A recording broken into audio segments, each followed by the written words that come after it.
Hi friends అందరూ ఎలా ఉన్నారు? బాగున్నారా? సో, ఈరోజు రమేష్ అన్న ఇండియాకెళ్తున్నాడు. సో, లగేజ్ ప్యాక్ చేసాము. మొత్తము మనకు 31 కేజీ వరకు వచ్చింది. సో, ఇది ఓకే. ఎయిర్‌పోర్ట్‌లో దీన్ని అలో చేస్తారు.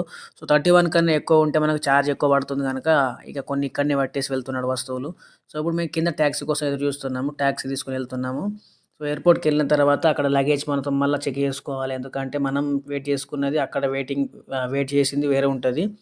సో, ఇప్పుడు మనమైతే కార్‌లో టాక్సీలో వెళ్తున్నాము. సో, చాలా వరకైతే మనకు ఇండియా వెళ్ళేటప్పుడేందంటే, లగేజ్ ఎక్కువ తీసుకపోతే బాగుండనిపిస్తది గానీ, ఇక్కడ మనకు వీలు కాదది.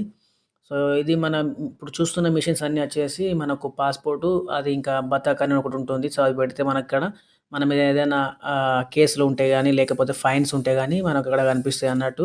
సో, వాటిని మనము మళ్ళా డబ్బులిచ్చి క్లియర్ చేసుకోవాలి ఇక్కడ. కంపల్సరీ చూసుకోవాలన్నట్టు ఏమైనా ఫైన్స్ పడ్డాయా మన మీద అని జెప్పేసి.